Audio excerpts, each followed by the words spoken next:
إن الحمد لله نحمده ونستعينه ونستغفره ونعوذ بالله من شرور أنفسنا ومن سيئات أعمالنا ما يهده الله فلا مضل له ومن يضلله فلا هادي له أشهد أن لا إله إلا الله وحده لا شريك له وأشهد أن محمدا عبده ورسوله السلام عليكم ورحمة الله وبركاته.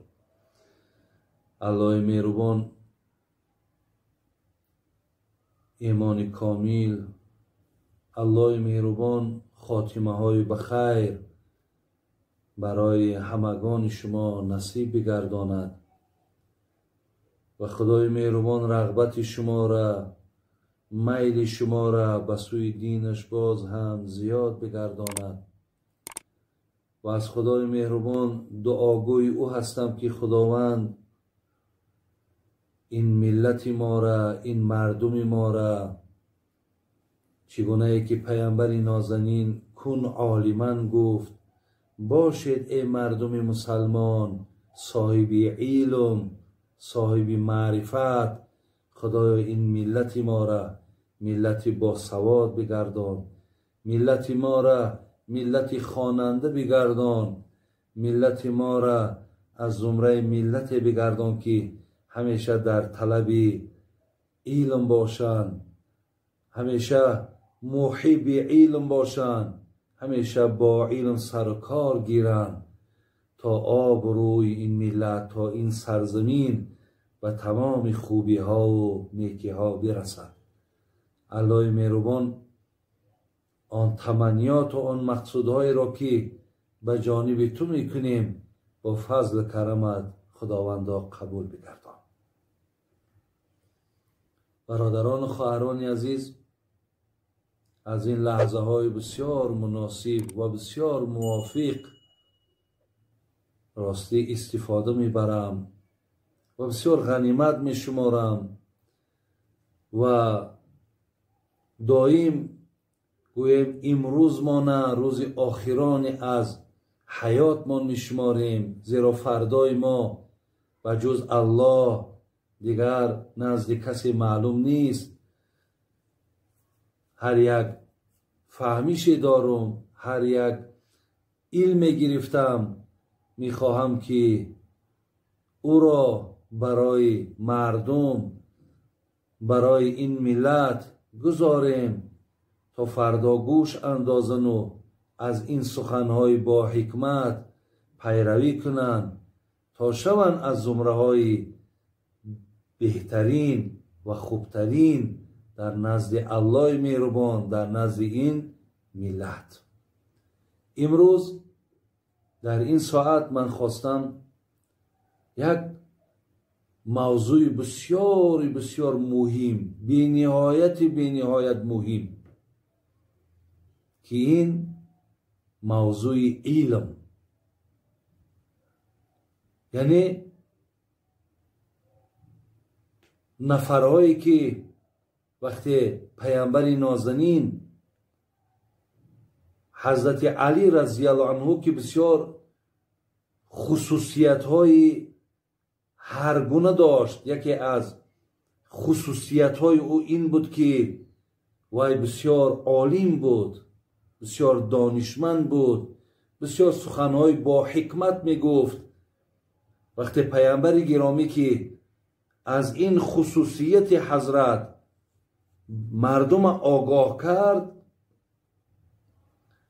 بدخواهایی بودند که برای آن که کنی پیامبر این سخنش حقیقت دارد یا ندارد مصلحت کردند 10 نفر که پیش حضرت علی می دراییم، یک سوال را همین 10 نفر فقط یک سوال میکنیم. چی سوال؟ یا علی العلم افضل ام المال، علم افضل است یا که پول یا که مال؟ هممون یک سوال میکنیم. این 10 نفر مصلحت کردند. اگر در همین 10 سوال ما یک خیل جواب گوید، حضرت علی عالم نیست، دانشمند نیست. ولی اگر در 10 سوال ما 10 نمود جواب گوید، حق به جانب محمد صلی الله علیه و سلم و درست میگد، علی عالم است.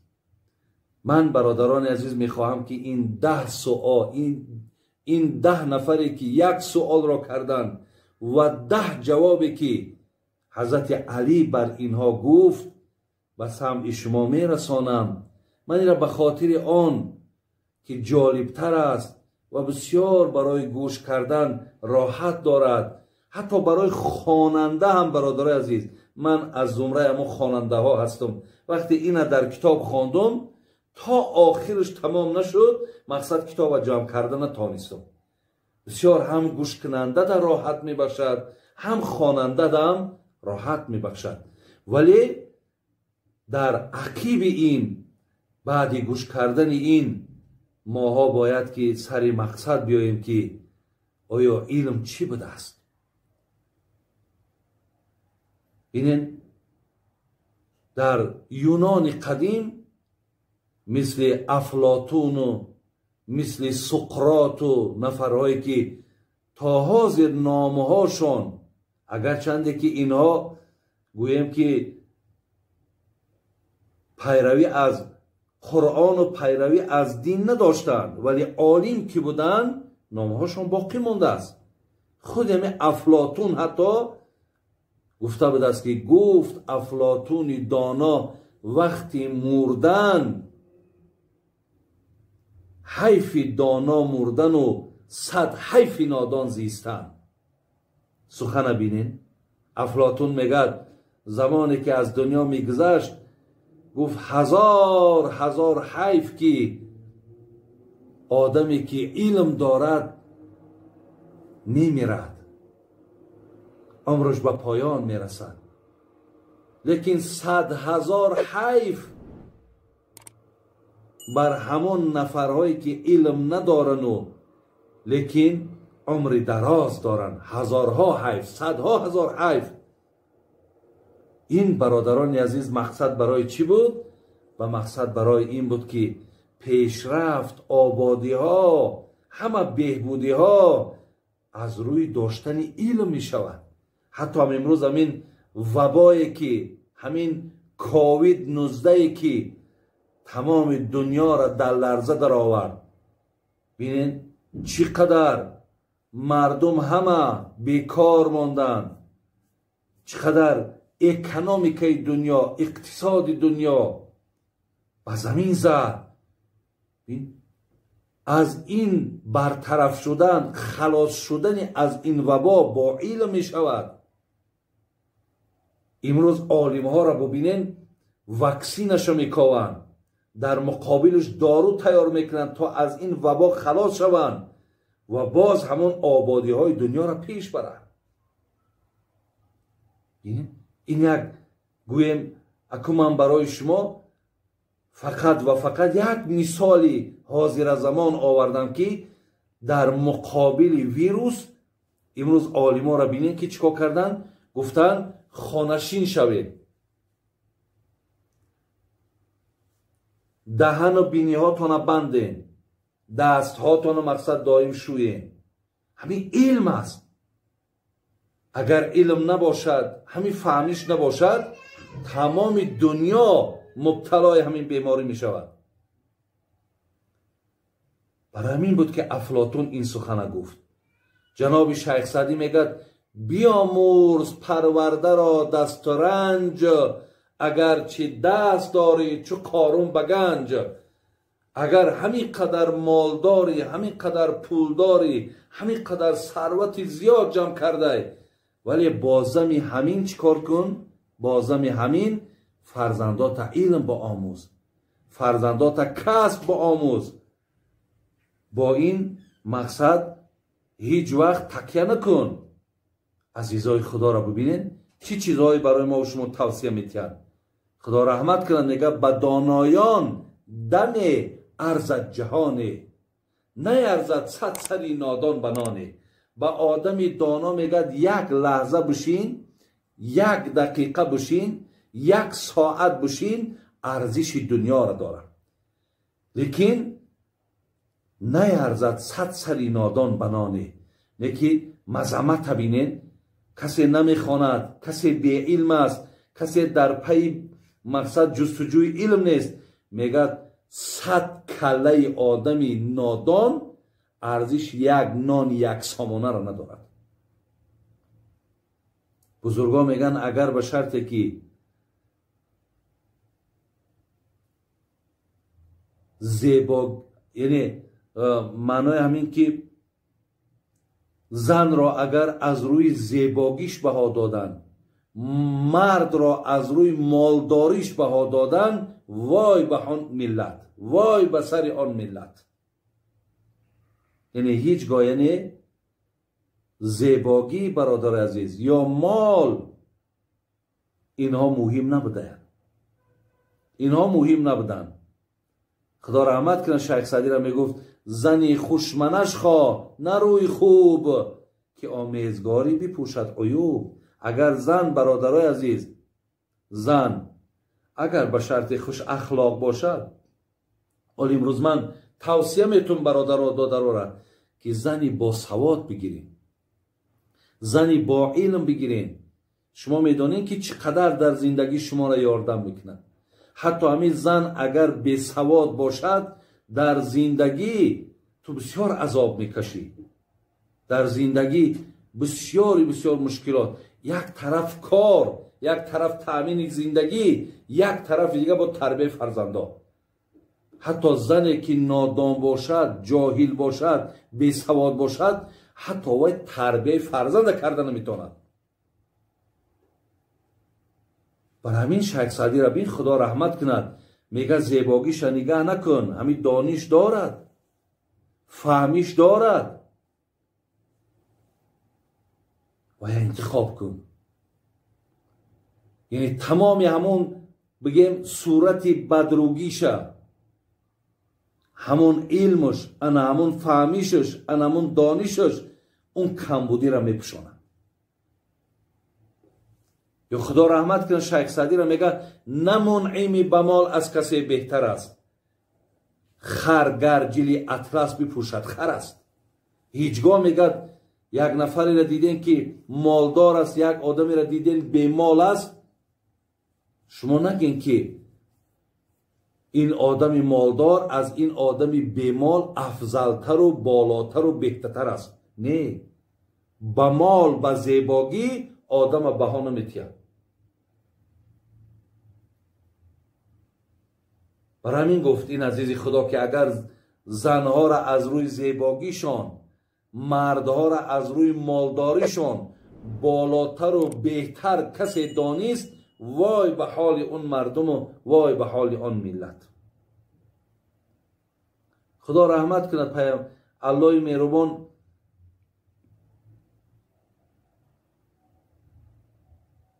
در آیت‌های قرآنم با پیامبر نازنین منم اشاره کرد. اعوذ بالله من الشیطان الرجیم در سوره مبارکه طه انا آیت 114 اعوذ بالله من الشیطان الرجیم و قل رب زدنی علما. ای محمد وقتی از من خواهی شد، چیز پیدا شد، یعنی چیزی از من خواهی، الله میگه من بر تو فرمایشم این است که از من فقط علم بخواه. برای همین پیامبر اللهم اینی اسألک علما نافعا گفت، خدای برای من علم نافع نصیب بگردان. پیامبر نازنین میگه وقتی بینه که نفر دسترخوانش هیچی ندارد، وای فقیر نیست، وای کمبغل نیست، لیکن دیدین که وای علم ندارد، وای فقیر است. آدمی بی علم کمبغل میگفت پیامبر، آدمی بی علم فقیر میگفت، لیکن آدمی بی پول و بی نان و بی مثال گویم دیگر اشیای زندگی را کمبغل نمیگفت پیامبر نازنین. همین دولت سامانیان هم در برای دنیا 3 تعالیم انسیکلوپدی داده گیه. یکی اولی ابن سینا، یکی ابو ریحان بیرونی، یکی ابو نصر فارابی. این سه تا عالم برجسته دادگی. برادرای عزیز، شما حتی بینین ماها مثال محمد خوارزمی داریم که هر کسی که الگبرا میخواند، متماتیکا میخواند، دانه که اینها اساسگذارها بودن. اینها حتی کشفیات عدد کردن، 1 2 3 4 5 دست اینها بود. ما میرزا اولوغبک داریم که حتی اینها علمهای ستاره شناسی را اساسگذاراش هستند. حتی در زمانهای اینها قریب گوییم که همون میکروسکوپ هایی که از زمین ایستاده و مثال آسمان نگاه میکردن، حرکت ستاره را میدیدن، تا قریب 20 عدد داشتن. بین ما عمر خیام داریم که حتی اساسگذار همین جدول مندلیو که ما در خیمیا گویم همو الیمنت های خیمیایی را که چند الیمنت هایی که در جدول مندلیو است، گویم اول مطرح کنندش عمر خیام بود. این بین مندلیو و بین عمر خیام 800 سال فرقه. یا قوی بگیم کشش جسم ها و فضا را قانون نیوتن میگن، اصلش برادرای عزیز، اصل این از خیام بود. این کشفیات خیام کرده است که بین نیوتن و بین بگیم خیام 600 سال فرق است که خیام پیشتر از اینها بود. من در مقصد اینترنت داخل شدم، بعضی چیزهای را از داخل اینترنت گرفتم که در روی دنیا زیاده از 200 دولت است. ببینید 200 دولت زیاد است در روی دنیا. در 53 دولت اکثریت اهالی را مسلمان ها تشکیل میدهند. ولی شما اگر در داخل اینترنت داخل شوین، مقصد سوال تین که از همه در ملتی که زیاد کتاب میخواند کدام ملت هست، جمع 30 دولت میبراید. از بین همین 30 دولت همگی برادرای عزیز بینین 3 دولتی که مسلمان نشین است، یکی عربستان سعودی، یکی اندونزیا، یکی ترکیه. دولت های هستند که اینها مقصد در قطار اینا داخل. دیگر اکثریتش ایندیا، تایلند، تایوان، خیتای، بینین چخیا، روسیه، رومانیا، این دولت های هستند که حتی نگاه کردن در 24 ساعت 11 ساعتی همون یک روزه شما در کتاب خواندن صرف میکنن، یا اینکه 9.5 ساعت شونه یا 8.5 ساعت شونه از 24 ساعت.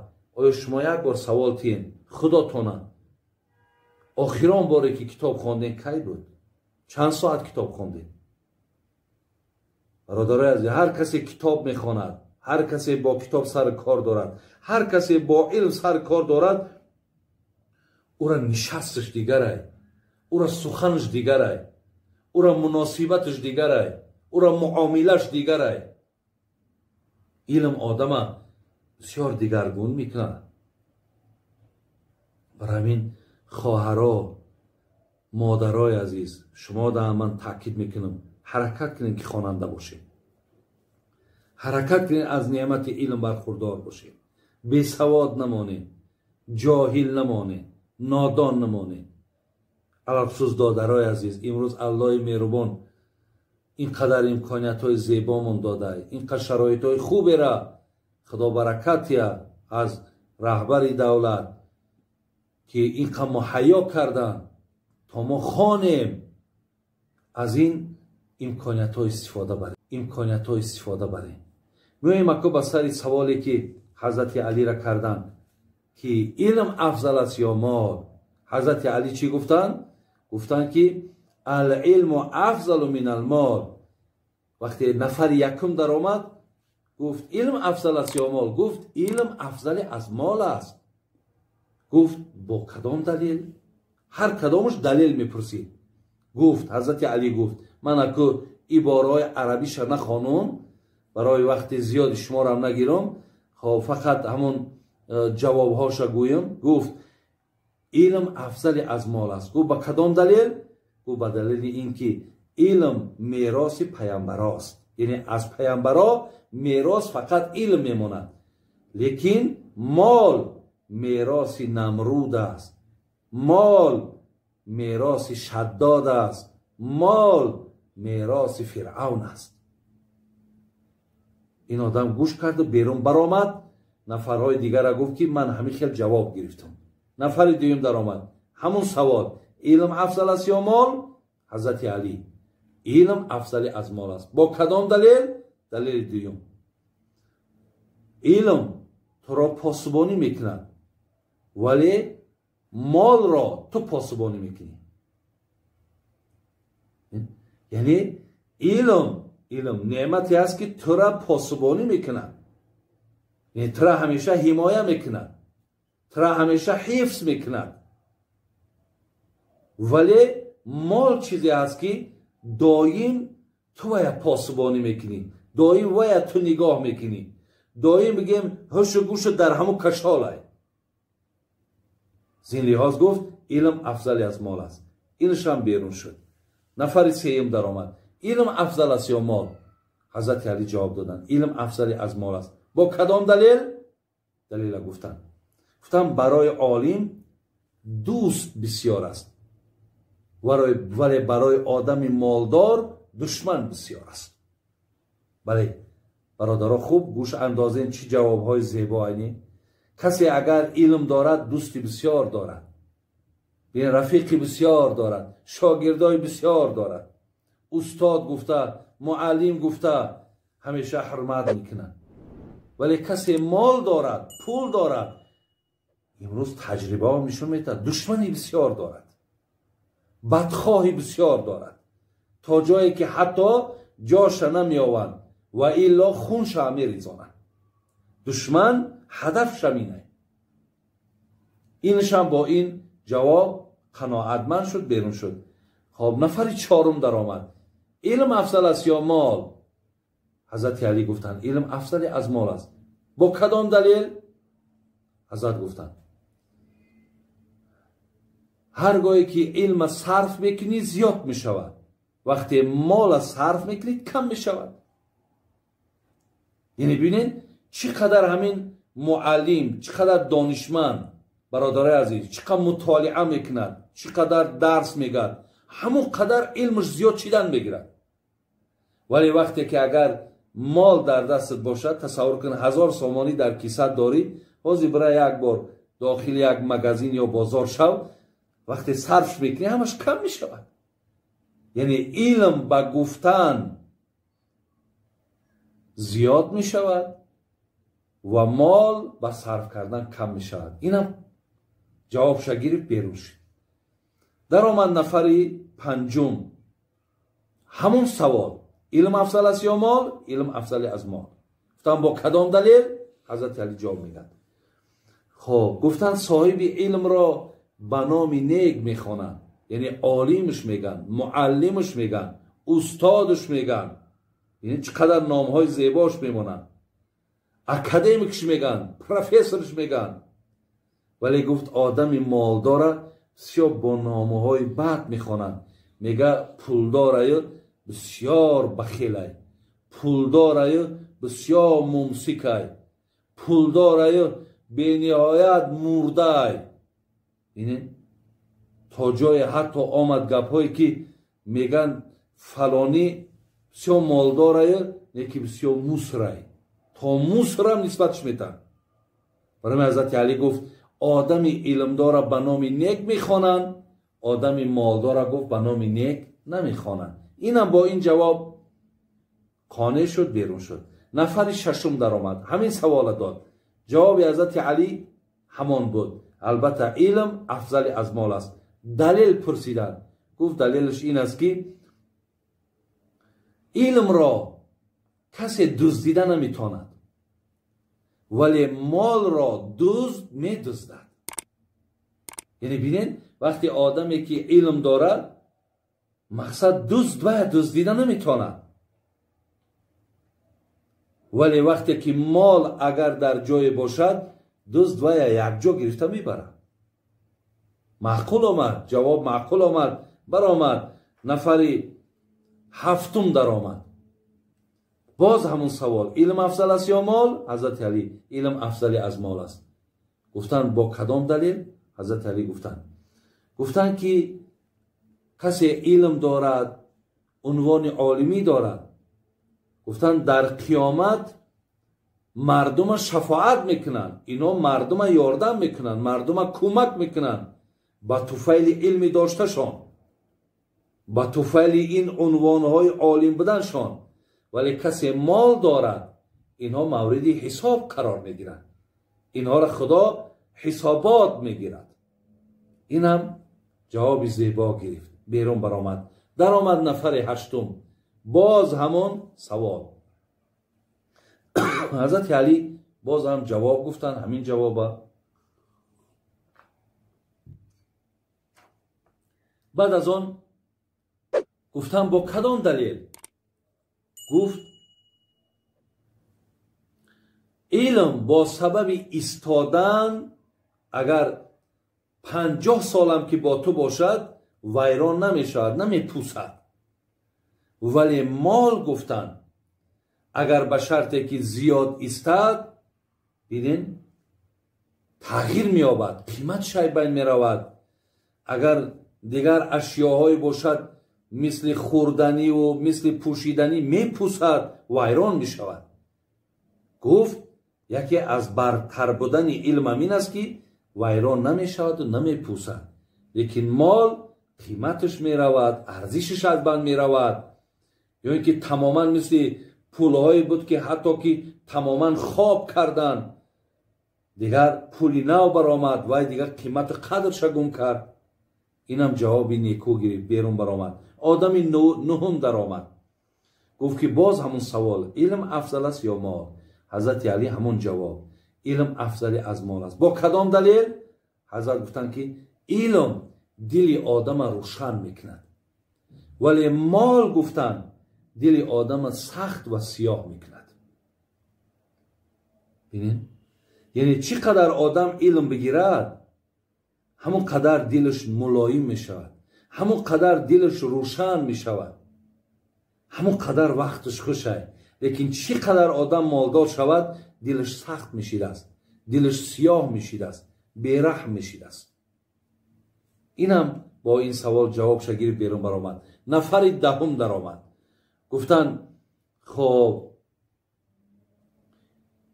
علم افضل است یا مال؟ گفت علم افضلی از مال است. با کدام دلیل؟ گفت دلیل همین است که عالم گفت، علم گفت صاحبش را گفت تابعی بر بندگی میکند، ولی گفت خاکسارش میکند. ولی مال باشد آدم بسیار تکبر میکند، در آدم غرور پیدا میکند، در آدم ناپسندی پیدا میکند. بعد از آن حضرت علی چی گفت؟ گفت اگر تا زمان زنده باشم و هر نفری که بیاید از من همین سوال کند، من برای او جواب دیگر میگردانم و همیشه در همین اعتقادم باقی میمانم که علم افضل از مال است.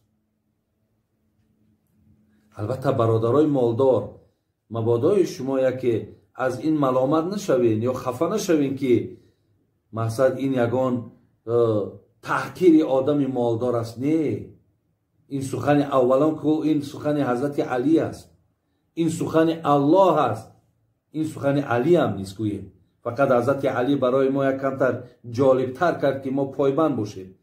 ولی ببینید حتی خدای مهربان در قرآن در سوره مبارکه نمل آیت 15 ولقد آتینا داوود و سلیمان علما و قال الحمد لله الذی فضلنا علی کثیر من عباده المؤمنین. وقتی میگم من حضرت داوود با سلیمان علم دادم، در حال میگه مرا شکرگزاری کردن که ای خدای مهربان چی نعمت بزرگ بر ما داده که ما بر جمعی بندگان تو برتر شدیم و بهتر شدیم. یعنی از روی علم دادگی ما از دیگران بهتریم. این خداوند عالم از آدم مالدار بالاتر و بهتر میداند. برای این پیامبر نازنین میگفت لموت قبیله ایسرو من موت العالم. اگر یک قبیله تصور کنید که یک خواجگی 300-400 خواجگی یک محله یک کوچه اگر میگه همه این نابود شود این آسانتر است از اینه که وقتی یک عالم از دنیا میگذرد. این است برادرها و خواهرای عزیز آن چیزی که من برای سمع شما من گفتنیای بسیار داشتم ولی از بس که دقیقه‌های زیادم گوش کردنش مشکل است ولی یک نکته بس است اگر شعور است ورنه چو چراغ پیش کور است. انشالله پایبند علم شوین، علم از خود کنین، خوانین تا شما از برکات این خدا خواهد ملکتان آباد، خانه هاتان آباد، خداتان اینقدر درجه و مقامهایی را که در کتاب برای شما بیان کردن شما همه اینا سزاوار و لایق میشوین. خداوند همه شما را نگهبان باشد. سلام علیکم و رحمت الله و برکاته. که همین نور تیوی ده شما به شرطی که اگر سوال هاتون نویسین همین بچه ها نزد من میآین با من انشاءالله مصلحت میکنن من در سوال هاتون جواب میگردانم. الله همه تونه در حفظ امانش نگه دارد. سلام علیکم و رحمت الله و برکاته.